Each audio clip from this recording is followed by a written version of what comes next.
शांति। विशेष बाबा ने अभी इशारा दिया, हमें संपन्न और संपूर्ण बनने का पुरुषार्थ करना है, और वो भी पुरुषार्थ तीव्र करने के लिए बाबा ने कहा, क्योंकि संपन्न और संपूर्ण बनने का पुरुषार्थ इस समय अनुसार बड़ा जरूरी है। क्योंकि हमारे ज्ञान, योग, धारणा और सेवा, ये चारों सब्जेक्ट का रिजल्ट है संपूर्ण बनना, संपन्न बनना। हम सभी 4 सब्जेक्ट पढ़ रहे हैं, एक ज्ञान, योग, धारणा और सेवा। और ये 4 सब्जेक्ट का रिजल्ट संपन्न और संपूर्ण। जिन्होंने इन 4 सब्जेक्ट को अच्छा बनाया, अच्छी स्टडी कर रहे हैं, वो रिजल्ट में संपन्न और संपूर्ण बनेंगे। और हमारी संपूर्णता, संपन्नता विश्व को परिवर्तन करेगी, सत्युग को लाएगी, समय को समीप करेगी। इतना ही नहीं, अगर हम संपन्न बनते हैं, संपूर्ण बनते हैं, तो हमारे द्वारा बेहद की सेवा हो सकती है। जो संपन्न है, संपूर्ण है, वो बेहद की सेवा कर सकेंगे। केवल वाणी के द्वारा नहीं, गुणों से, चाल चलन, चेहरे, उनका हर चीज सेवा का साधन बनेगा। कब? अगर हम संपन्न और संपूर्ण बनेंगे। इतना ही नहीं, जो संपन्न और संपूर्ण है वो कर्म योगी बन सकते हैं। वो संस्कार उनके परिवर्तन हो जाएंगे। उनको मेहनत करने की जरूरत नहीं, युद्ध करने की जरूरत नहीं है। और जितना जो संपन्न और संपूर्णता का पुरुषार्थ करता है, ऐसी आत्मा वायुमंडल को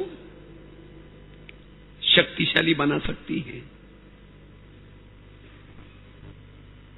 इसीलिए बाबा कहते, बच्चे संपन्न और संपूर्ण बनो समय से पहले।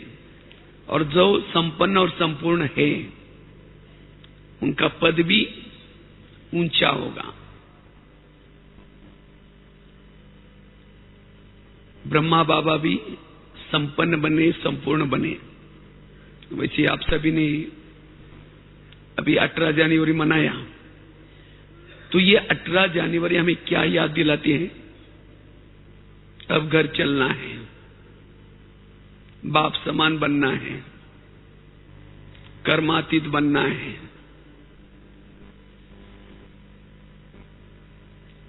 समर्थ बनना है, स्मृति स्वरूप बनना है, अशरीरी बनना है, विधेयी बनना है। ये सब चीजें ये 18 जनवरी हमें याद दिलाती है। तो इसी तरह हमें भी संपन्न और संपूर्ण बनना है, बाप समान बनना है, फरिश्ता बनना है। यही हमारे ब्राह्मण जीवन का लक्ष्य है।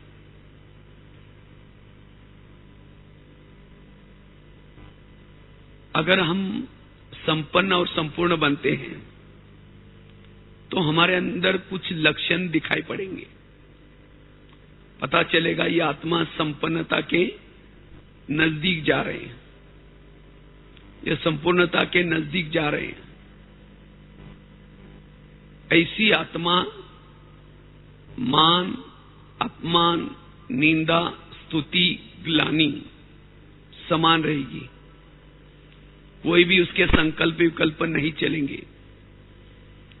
यह संपन्न और संपूर्ण आत्मा की निशानी है। और जो आत्मा संपन्न और संपूर्ण बनती जाएगी, उतना उसके अंदर त्याग की भावना आएगी। त्यागी, कुछ नहीं चाहिए, दिल से गीत निकलेगा, पाना तो सो पा लिया, अब मुझे कुछ नहीं चाहिए। त्यागी, त्यागी के साथ वो वैरागी भी बनेंगी।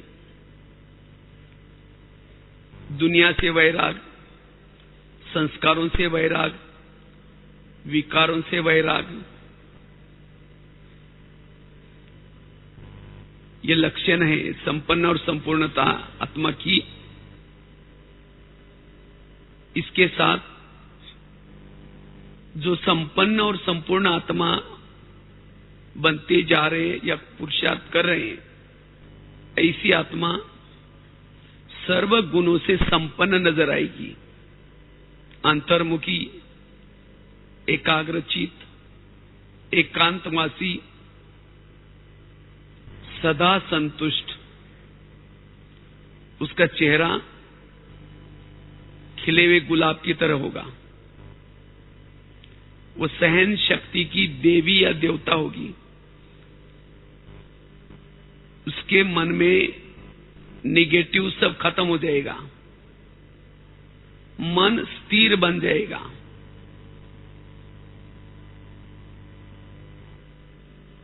वो हर बात को पॉजिटिव रूप में लेंगे। ये निशानी है, ये लक्षण दिखाई पड़ेंगे। लेकिन ऐसा संपन्न और संपूर्ण बनने का पुरुषार्थ हम क्या करें? आज का टॉपिक है संपन्न और संपूर्ण बनने का पुरुषार्थ। तो उसके लिए हम कौन सा पुरुषार्थ करें जो हमारी ये स्टेज बनती जाए, हम संपन्न बनते जाए और संपूर्ण भी बनते जाए। तो उसके लिए सबसे पहला पुरुषार्थ है अशरीरी स्थिति, विधेयी स्थिति, आत्माभिमानी स्थिति या बीजरूप बिंदुरूप स्थिति में स्थित रहने का पुरुषार्थ। ये पुरुषार्थ करना है। और इस पुरुषार्थ का रिजल्ट है संपन्न और संपूर्ण। संपन्न अर्थात सभी गुणों से भरपूर, जो ज्ञान का सब्जेक्ट जिसका अच्छा है, ज्ञान को समझ लिया, ज्ञान को धारण कर लिया, जिन्होंने योग से दुआई जमा कर ली, ऐसी आत्मा संपन्न। और योग के द्वारा संपूर्ण स्थिति बनेगी, क्योंकि योग जितना हमारा योग होगा, जितना योग से कमाई करेंगे, उतना लाइट हाउस, माइट हाउस ये स्थिति बनती जाएगी। तो इसीलिए अगर मुझे संपन्न बनना है, माना गुणों से भरपूर बनना है, संपूर्ण बनना है, लाइट हाउस माइट हाउस बनना है, उसके लिए पुरुषार्थ आवश्यक है आत्माभिमानी स्थिति का, अशरीरी स्थिति का, विधेयी स्थिति का। क्योंकि इस स्थिति में सभी गुण समाहित है। जिसके जीवन में जो अशरीरी बनता जाता है, विधेयी स्थिति नेचुरल बनती जाती है, बिंदुरूप स्थिति बीजरूप स्थिति बनती जाती है, उसके जीवन में उसके चारों तरफ इर्द गिर्द में सभी गुण और शक्तियां रहेगी।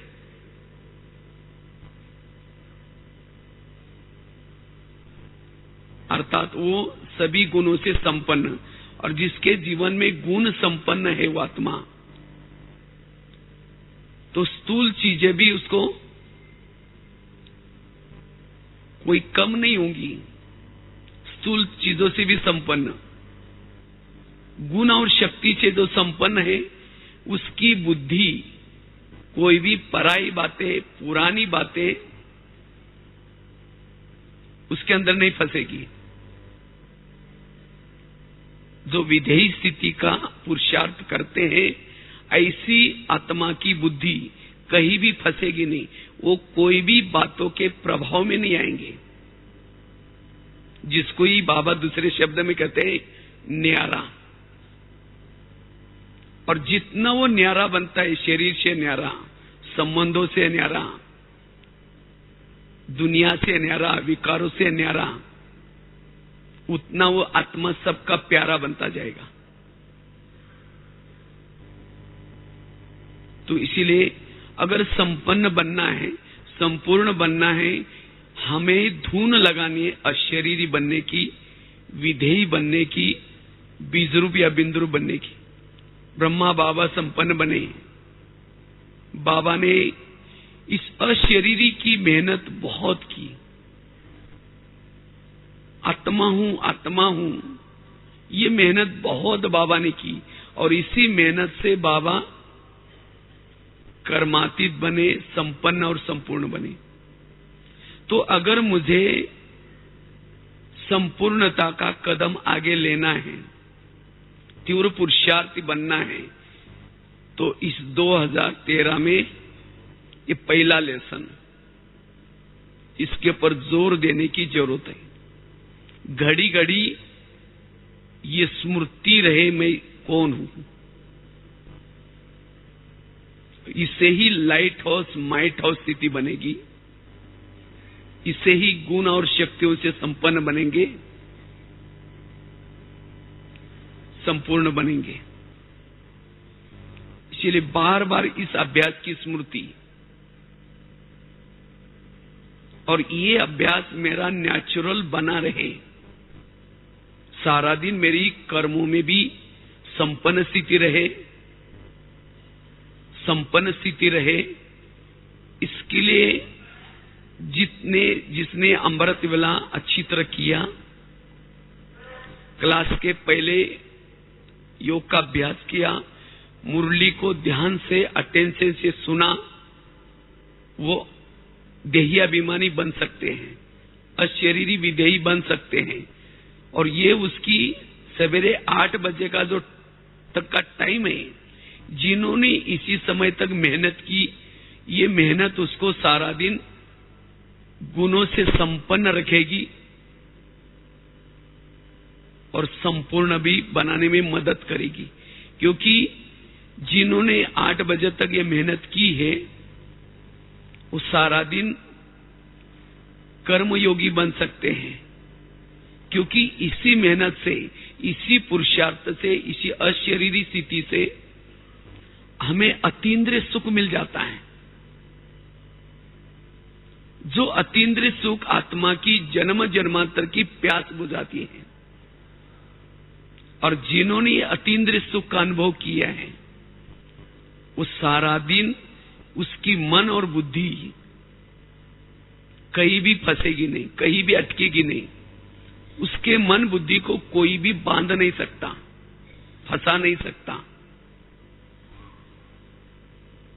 और ऐसी आत्मा सारा दिन, उसकी आंखें खुली है, कान खुले हैं, सब कुछ देख रहे हैं, लेकिन देखते हुए भी न देखने की अवस्था बनी रहेगी। कोई भी बातों का मान, अपमान, निंदा, स्तुति, कोई भी बातों का प्रभाव नहीं पड़ेगा। इसीलिए अगर मुझे संपन्नता का, संपूर्णता का पुरुषार्थ करना है, उसके लिए इस लेसन की तरफ हमारा ध्यान रहे। इस लेसन की कमी के कारण संपूर्ण और संपूर्ण बनने में प्रॉब्लम्स आते हैं, विघ्न आते हैं। हर एक चाहता मैं संपन्न बनूं, संपूर्ण बनूं, कर्मयोगी बनूं, कोई भी बातों में नहीं फंसूं। लेकिन क्यों फंस जाते हैं? सारा दिन का देह भान। इसलिए मैं इस देही अभिमानी के पुरुषार्थ में अटेंशन देने की जरूरत है। जितना अपने आप की स्मृति रहेगी, उतना जैसे कहा कि गुण आपके इर्द गिर्द में रहेंगे।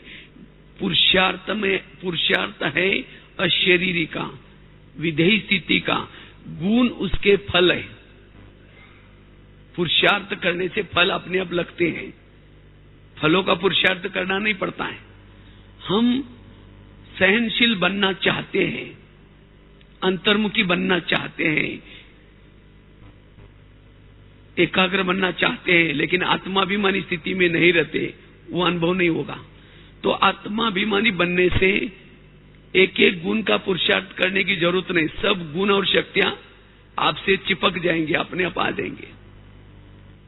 इसीलिए संपन्न और संपूर्णता के लिए ये विधेयी स्थिति, अशरीरी स्थिति, इसकी हमें क्या करना है?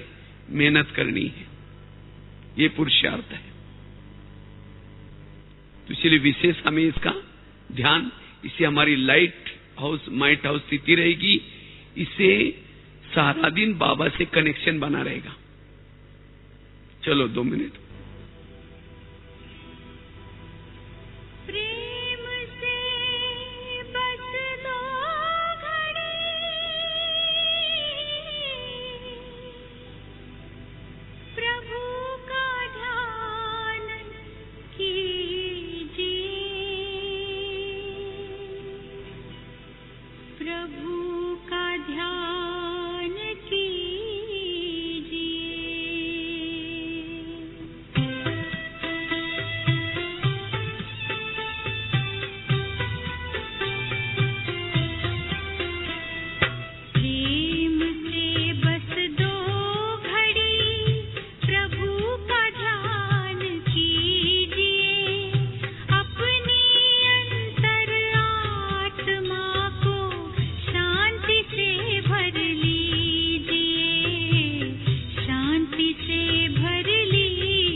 चल रही थी, संपन्न और संपूर्ण बनने के लिए हम कौन सा ऐसा पुरुषार्थ करें, किन बातों के ऊपर अटेंशन दें जो ये हमारी अवस्था है, सर्व गुणों से संपन्न बने और लाइट हाउस माइट हाउस वो स्थिति रहे। इसके लिए पहली बात बताई, आत्मा अभिमानी स्थिति, विधेयी अशरीरी का अभ्यास। दूसरी बात है ज्वाला स्वरूप योग, लगन में मगन होने वाला योग या यथार्थ योग। जितना हमारा योग ज्वाला स्वरूप है, लगन में मगन वाला योग है, यह योग यथार्थ है। ऐसे योग से हमारा आत्मबल बढ़ता है। ऐसे योग से बाबा की ताकत हमारे अंदर आती है, हमारे अंदर विल पावर बढ़ती है। और जिस विल पावर से, जिस योग से हम शक्तिशाली बन करके संपन्न और संपूर्ण बन सकते हैं। जिसे बाबा ने शिव बाबा को निरंतर याद किया। निरंतर बाबा क्या करते थे? शिव बाबा को याद करते थे। इसी तरह जितना हम भी निरंतर शिव बाबा की स्मृति रहे, हमें याद रहे, चाहे कर्मों में, चाहे जब भी बैठ करके। और ऐसी वो ज्वाला स्वरूप स्थिति बनाने के लिए लगन में मगन वाली स्थिति चाहिए। कौन मिला है, क्या दे रहे हैं, क्या से क्या बन रहे हैं। और कई तो योग तो करते हैं, लेकिन योग बैठ करके झुटके वाला योग करेंगे, कोई ना कोई घर की बातें याद आएगी, कोई ना कोई कारोबार याद आएगा। अगर ऐसा ही टाइम पास वाला योग किए हैं, उस योग से वो संपन्न स्थिति, वह संपूर्ण स्थिति नहीं आएगी। वो गुण जो सारा दिन मेरे साथ में रहने चाहिए, वो नहीं रहेंगे। क्योंकि गुणों को साथ में रखने के लिए हमारी स्थिति शक्तिशाली चाहिए। जो शक्तिशाली होता है उसका ही कोई कहना मानता है। कई कहते हैं ना, गुण और शक्तियां मेरा कहना नहीं मानते। क्यों नहीं मानते? हम कमजोर हैं। और कमजोर क्यों हैं? क्योंकि बाबा से ताकत नहीं ली है। तो अगर आपने झुटका वाला योग किया, संकल्प विकल्प विरत संकल्प वाला योग किया, सारा दिन गुण और शक्ति आपकी कहना नहीं मानेंगे, सारा दिन विघ्न परिस्थिति के धोखे में रहेंगे, वो लाइट हाउस माइट हाउस स्थिति नहीं रहेगी, वो अतीन्द्रिय सुख वाली स्थिति नहीं रहेगी। इसीलिए जब भी योग के लिए बैठेंगे, लगन में मगन वाला योग। अपने प्राप्तियों को याद करो। बाबा ने जो हमें उपकार किए हैं, क्या उपकार किए हैं? कहां विकारों के गटर में गिरे थे, किसी ने नहीं उठाया। अनेक संबंधी आए हर जन्म में, धर्मात्मा आए, अनेक मित्र संबंधी आए, मां बाप मिले, लेकिन किसी ने नहीं उठाया। लेकिन बाबा ने आकर के हमें उसी विकारों के गटर से उठाया, गले लगाया, दुखों के आंसू पूछे। रोज कितनी पालना कर रहे हैं, टीचर बनकर के पढ़ा रहे हैं, साजन बनकर के श्रृंगार कर रहे हैं, सदगुरु बनकर के हर पल उसका वरदानों का हाथ सिर पर है। अगर योग में बैठ करके उस बाबा के उपकारों को याद करो, आंखों से आंसू आएंगे। वो लगन और मगन वाली स्थिति, वो ज्वाला स्वरूप स्थिति हमें लाइट हाउस माइट हाउस बनाएगी। और इससे हमारी ऑटोमेटिकली आत्मा की बैटरी चार्ज होगी, जिसे सारा दिन हम विधेयी स्थिति अशरीरी स्थिति में टिक सकेंगे, और जिस कारण गुण और शक्तियों से हम संपन्न बन सकेंगे। इसलिए हमारा योग ज्वाला स्वरूप हो। जो भी बाबा ने योग के लिए जो टाइमिंग फिक्स की है, नुमा शाम का योग 6:30 से 7:30, क्लास के पहले वाला अमृत वाला योग, बीच बीच में कुछ ट्रैफिक कंट्रोल्स, सोने से पहले योग, कुछ एक्स्ट्रा भी हम अगर करना चाहते हैं, ऐसे योग के तरफ ध्यान रहे। जिसका योग के तरफ अटेंशन है वो संपन्न और संपूर्ण बनता जाएगा। इसके लिए हमें कोई बहाने नहीं बताना है, नहीं क्या करे, टाइम ही नहीं मिलता। योग में बहुत बड़ी कमाई है। जैसे हम सेवा से कमाई करते हैं, जैसे हम धंधा दौरी करके कमाई करते हैं, लेकिन योग की कमाई अगर गिनो तो बहुत है, क्योंकि योग से हम राजा ही लेने वाले हैं। योग छोड़ करके अगर दुकान खोल करके बैठेंगे, कहेंगे अगर योग में जाएंगे तो 1 घंटे के हमारे 3-4 हजार रुपए मिस हो देंगे। 3-4 हजार रुपए कमाया, योग नहीं किया, सत्युग में ऊंच पद नहीं मिलेगा, तो कितनी कमाई घाटा हो गया। इसलिए योग भी एक बहुत बड़ी कमाई है। इसलिए जो योग के मतों को समझता है, और वो भी ऐसा नहीं कि वैरत वाला योग, यथार्थ योग, और वो आत्मा संपन्न और संपूर्ण बनती जाएगी। तो अगर मुझे संपन्न बनना है, संपूर्ण बनना है, खुद टाइम निकाल करके, खुद का टीचर खुद बन करके, ऐसे नहीं कि कोई प्रोग्राम दे, कोई भट्टी रखे, कोई कहे, अब कोई कहने वाला भी नहीं है। खुद समझना है आगे कितना टाइम मिलेगा मुझे, और मुझे इस योग से स्वयं को वो अतीन्द्रिय सुख का अनुभव करना है। वो अनुभव सत्युग में भी नहीं होगा। सत्युग के सुख से भी यहां का जो प्रभु मिलन का सुख है बड़ा वंडरफुल है। और जिसने ये योग में टाइम निकाल करके योग किया, वो आत्मा कहीं भी फंसेगी नहीं, वो न्यारी प्यारी रहेगी, संपन्न संपूर्ण बनती जाएगी। उसकी बुद्धि सारा दिन जो सुख देने वाला सुखदाता उसके तरफ बार बार भागेगी। उसको वही दिखाई पड़ेगा, वो घर दिखाई पड़ेगा, और नजदीक जाने का, उसके साथ चिपके रहने का उसको ख्याल रहेगा। इसीलिए योग के तरफ ध्यान, ज्वाला स्वरूप यथार्थ योग। तीसरी चीज है, अगर हमें संपन्न बनना है, संपूर्ण बनना है, व्यर्थ से मुक्त, निर्विघ्न स्थिति, या जिसको तीसरे शब्द में कहें सहन शक्ति की देवी या देवता बन जाए। संपन्न और संपूर्ण बनने में सबसे बड़ा विघ्न है व्यर्थ। संकल्प जिसके व्यर्थ चलते हैं वो संपन्न नहीं बन सकता, उसके साथ में गुण और शक्तियां नहीं रह सकती।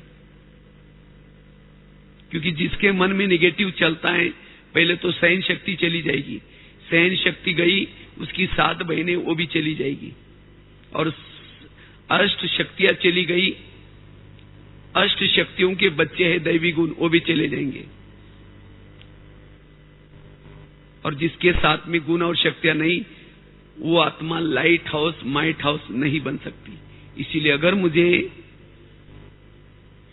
संपन्न बनना है, संपूर्ण बनना है, उसके लिए मुझे क्या करना है, व्यर्थ को खत्म करना है, निर्विघ्न रहना है।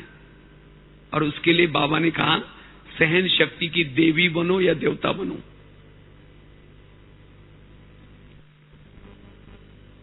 पिछले सीजन में भी मुझे लगता है कि हर मुरली बाबा ने व्यर्थ से मुक्त बनने के लिए कही है, और इस सीजन में भी बाबा जैसे बेफिक्र बादशाह बनो। कौन बन सकता है? जो व्यर्थ से मुक्त है, बेफिक्र बादशाह है। संतुष्ट मनी बनो। कौन बन सकता है? जो व्यर्थ से मुक्त है, वो ऑटोमेटिकली संतुष्ट रह सकता है। और इसीलिए खास 31 तारीख के मुरली में भी 3 इशारे बाबा ने दिए। सहनशील बनो, और उसके लिए सहनशीलता से निर्विघ्न बनो और सदा संतुष्ट मनी बनो, ये कहा है। तो इसीलिए अगर मुझे संपन्न बनना है, संपूर्ण बनना है, इसीलिए विघ्नों से मुक्त। विघ्न 2 प्रकार के होते हैं, एक तो खुद के संस्कारों के विघ्न, और दूसरा जिन लोगों के बीच में रहते हैं, जिन लोगों के साथ में रहते हैं, उन लोगों के तरफ से आने वाले विघ्न। वो आप जैसे चाहेंगे वैसे व्यवहार नहीं करेंगे, आपके उनके साथ बनेंगी नहीं, आपके कुछ कार्य में विघ्न डालेंगे, जिससे आपके संकल्प चलेंगे। लेकिन इसके लिए बाबा ने पूरा ज्ञान दिया है, ड्रामा का ज्ञान, कर्मों के गुही गति का ज्ञान, हर आत्मा का पार्ट अपना अपना ये ज्ञान, जो होता है सब अच्छा होता है ये ज्ञान। अगर इस ज्ञान का प्रयोग नहीं करेंगे तो ऐसी परिस्थिति में विघ्न आएंगे, विघ्न आएंगे, संकल्प चलेंगे, वो संपन्नता की स्थिति नहीं रहेगी, संपूर्ण भी नहीं बनेंगे। इसीलिए अब हमें इस 2013 में विशेष निर्विघ्न बनने का पुरुषार्थ करना है। इसीलिए बाबा ने खास कहा सेंटर निर्विघ्न, जोन निर्विघ्न, इतना ही नहीं, हर एक की गृहस्थी भी निर्विघ्न। खुद हर एक को पर्सनल भी क्या करना है, निर्विघ्न बनना है। तो निर्विघ्न बनने के लिए विशेष 2-3 बातें। आज सेंटर के विघ्न है, आपस में भाई बहनों के विघ्न है।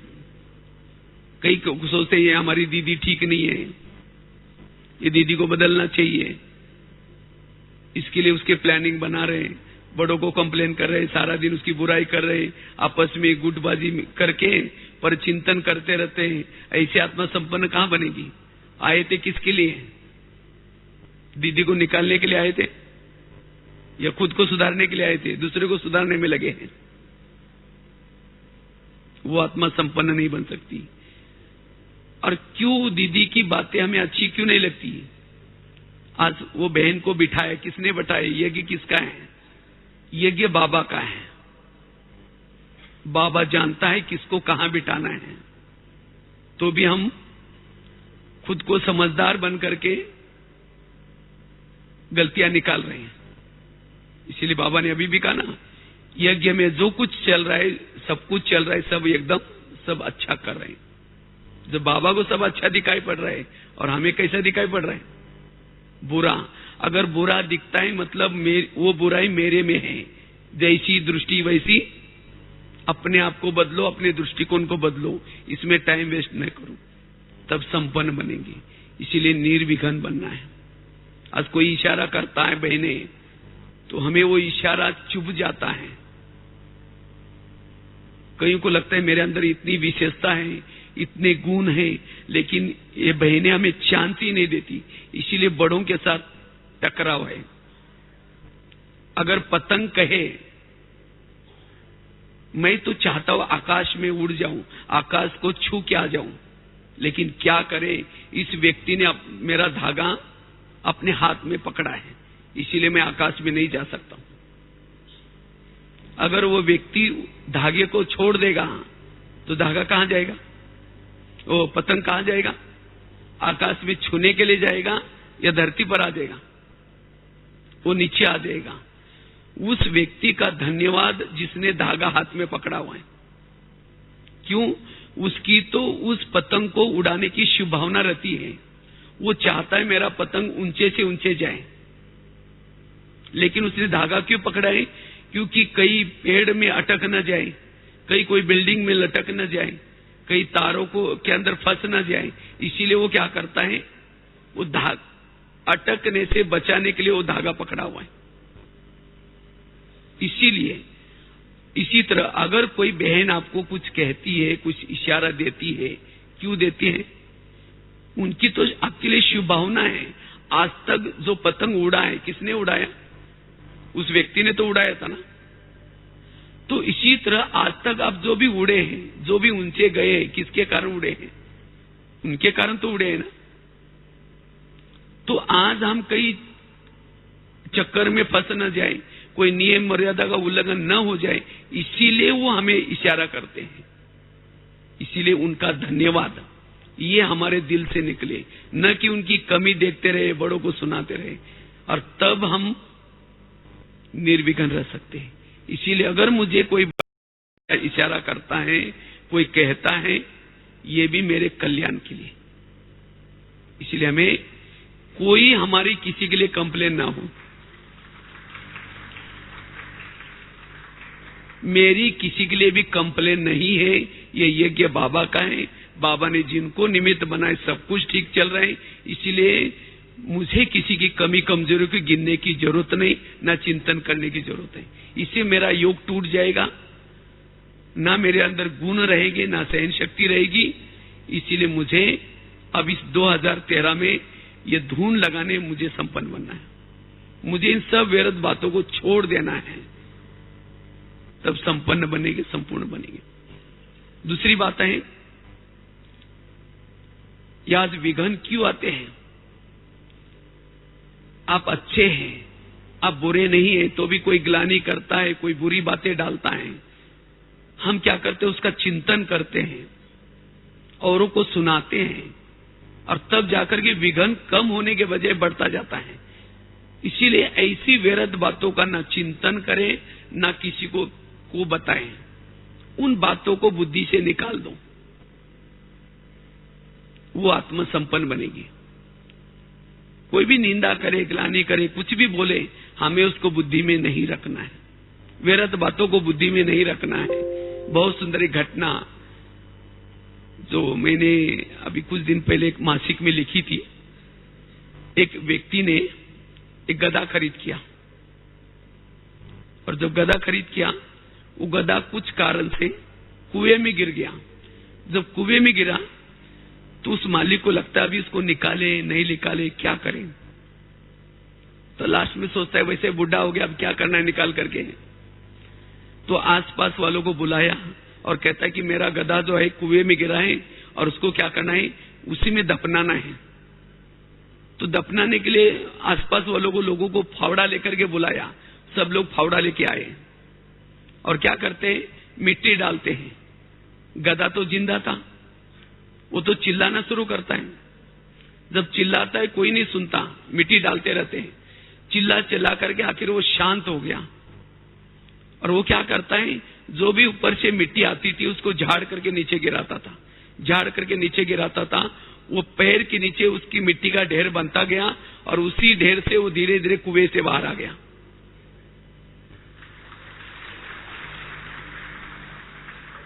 वो है समझदार गधा। उसने अपनी समझदारी की।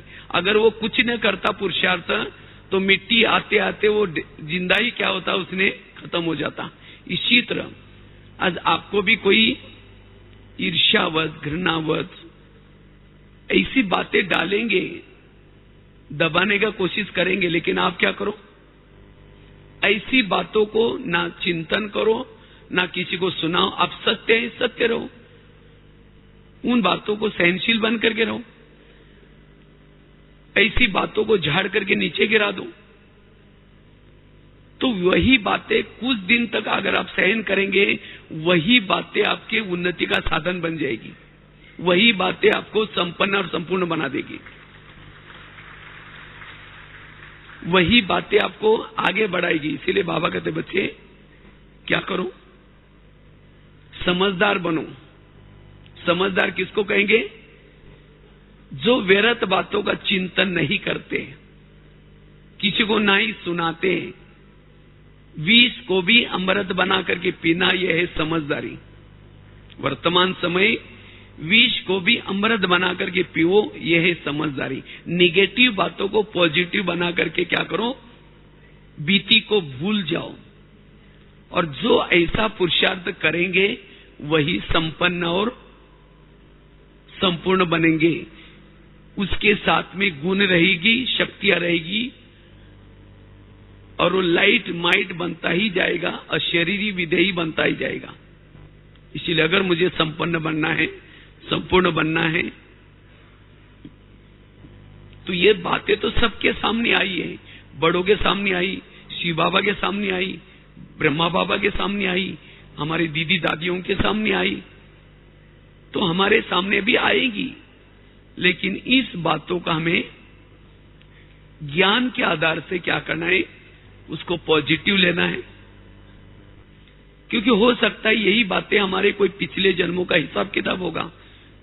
नहीं तो कभी कभी कहते हैं, ऊपर देख करके कहेंगे, भगवान आपने भी आंखें बंद किया कि ये मेरे साथ क्या हो रहा है, या ऐसा क्यों होता है। यही चिंतन अंतर्मुखी बनने नहीं देगा, एकाग्र रहने नहीं देगा, योग में परमात्मा चिंतन, सोमानों को चिंतन करने नहीं देगा। इसीलिए हमें इन बातों को अब हमें क्या करना है, बुद्धि से निकालना है, निगेटिव को पॉजिटिव बनाना है, व्यर्थों से मुक्त। तो संपन्न बनने के लिए 3 बातें बताई। एक तो पहली बात बताई, अशरीरी स्थिति, विधेयी स्थिति, आत्माभिमानी स्थिति का अभ्यास। दूसरी बात बताई, ज्वाला स्वरूप योग, लगन में मगन रहने वाला योग, और साथ में यथार्थ योग। तीसरी बात, व्यर्थ से मुक्त निर्विघ्न स्थिति, और साथ में सहनशीलता के देवी या देवता बने। चौथी बात है, पर चिंतन, पर दर्शन, इससे भी मुक्त। संपन्न और संपूर्ण बनने में ये परचिंतन की बातें, व्यर्थ बातें बहुत बड़ा रोड़ा है। अभी भी 3-4 दिन पहले मुरली में बाबा ने कहा कि जो व्यर्थ बातें सुनाता है उसको अपना मित्र नहीं बनाओ, क्योंकि ऐसी कोई व्यर्थ बातें आपको सुनाता है, किसी यज्ञ निवासियों की, किसी बहन भाई की, अपने घर की, किसी की भी व्यर्थ बातें सुनाता है। व्यर्थ बातें सुनने से, उसका चिंतन करने से हमारी बुद्धि असोच्य बनती है, बुद्धि असोच्य बनती है। और जिसकी बुद्धि असोच्य है वो ना परमधाम को देख सकता है, ना परमात्मा को देख सकता है। जब भी योग में बैठेगा, उसको योग में वो एक प्रकार का व्यर्थ का पर्दा बन जाएगा, और उस पर्दे के द्वारा फिर बाबा को देख नहीं सकेंगे, योग का अनुभव नहीं कर सकेंगे। फिर वो लाइट हाउस माइट हाउस स्थिति कैसे बनेगी। इसीलिए अगर मुझे कर्मातीत बनना है, संपन्न और संपूर्ण बनने का तीव्र पुरुषार्थ करना है, तो इस 2013 में हमें किसी की भी व्यर्थ बातों को ना सुनना है, ना किसी को सुनाना है। ये हमारी दृढ़ प्रतिज्ञा चाहिए।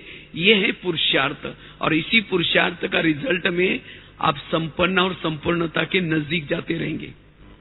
क्योंकि इस बातों में, परचिंतन और व्यर्थ बातों में टाइम वेस्ट हो जाता है, आत्मा कमजोर बन जाते हैं। 1 घंटा परचिंतन करेंगे और 1 घंटा अगर योग कर लेते तो लाइट हाउस माइट हाउस स्थिति बन जाती। परचिंतन करने से कोई समर्थ नहीं बन सकते, कोई शक्तिशाली नहीं बन सकेंगे। इसीलिए दूसरे का भी टाइम वेस्ट और खुद का भी टाइम वेस्ट। इसीलिए इस वर्ष में हमें ये विशेष ध्यान देना है, और अगर ये ध्यान पक्का रखेंगे तब हम संपन्न और संपूर्णता के नजदीक जाएंगे। 5वीं बात है, अगर संपन्न और संपूर्ण बनना है, उसके लिए श्रीमत का एक्यूरेट पालन। क्योंकि श्रीमत, बाबा की मुरली श्रीमत है, कहना और करना। बाबा का हर कहना हमें व्यवहार में लाना है, क्योंकि ये श्रीमत हमें समर्थ बनाता है। अमृतवेला का श्रीमत, भोजन का श्रीमत, क्लास का श्रीमत, तो जितना श्रीमत प्रमाण चलते रहेंगे, बोलने का श्रीमत, देखने का श्रीमत, हर इंद्रियों के लिए श्रीमत मिला है। तो जितना जो श्रीमत का पालन करेगा वो लाइट हाउस माइट हाउस बनता जाएगा, संपन्न बनता जाएगा, कर्मातीत बनता जाएगा। एक दिन भी हमें थकना नहीं है श्रीमत के लिए। जो श्रीमत में थक जाता है वो कमजोर बनेगा। इसीलिए इस 2013 में बिल्कुल उमंग उत्साह में हमें क्या करना है, ये श्रीमत पर चलने का पुरुषार्थ करना है। और श्रीमत भी एक्यूरेट, ऐसे नहीं कि मुरली तो सुन ली लेकिन सारा दिन मुरली को भूल गए, मुरली का चिंतन नहीं किया, मुरली के आधे मार्ग कट हो गए। भोजन तो किया, बातें करते किया, बाहर का नहीं किया था, अपने घर का किया, खुद बनाया किया, लेकिन बातें करते किया, श्रीमत आधा पालन किया। बाबा ने केवल ये नहीं कहा कि बाहर का नहीं खाओ लेकिन याद में खाओ, ये भी तो श्रीमत है। योग तो किया लेकिन आंखें बंद करके किया, या व्रत वाला किया, आधे मार्ग का कट। कोई सेवा की लेकिन मैं नहीं किया, मैं करता हूं, मैं पनाया, सेवा के मार्ग का कट। इसीलिए हर श्रीमत एक्यूरेट, और जितना ही श्रीमत के गहराई में जाएंगे आपकी स्थिति लाइट हाउस माइट हाउस बनती जाएगी। तो इस तरह से 5 बातें, और भी बहुत सारी बातें हैं जो हमें संपन्न और संपूर्ण बनाएगी। त्याग की वृत्ति हो, हमें अभी त्यागी बनने की जरूरत है, बेहद के वैरागी बनने की जरूरत है। अब मुझे कुछ देखने की, कुछ सुनने की, नहीं तो कोई लगता है देखो हमारे पड़ोसी ने तो देखो दिल्ली देखा, वो साइड सीन जाकर के घूम के आए, देखो हम कभी कहीं नहीं गए, कैसा हमारा लाइफ है। अरे जिसने भगवान को देखा, परमात्मा को देखा, हाँ, उसके लिए दिल्ली तो क्या, सारी तीनों सब कुछ देख लिया। अब मुझे कुछ देखना बाकी नहीं रहा, कुछ सुनना बाकी नहीं रहा। अब मुझे क्या करना है, वैरागी बनना है। और जितना वैरागी बनेंगे उतना ये लाइट हाउस माइट हाउस की स्थिति बनती रहेगी। कोई अनेक इच्छाएं तृष्णाएं कुछ भी ना हो, और तब जाकर के हम इस स्थिति को प्राप्त कर सकते हैं। तो इसीलिए हमें अगर इन 5-6 बातों का विशेष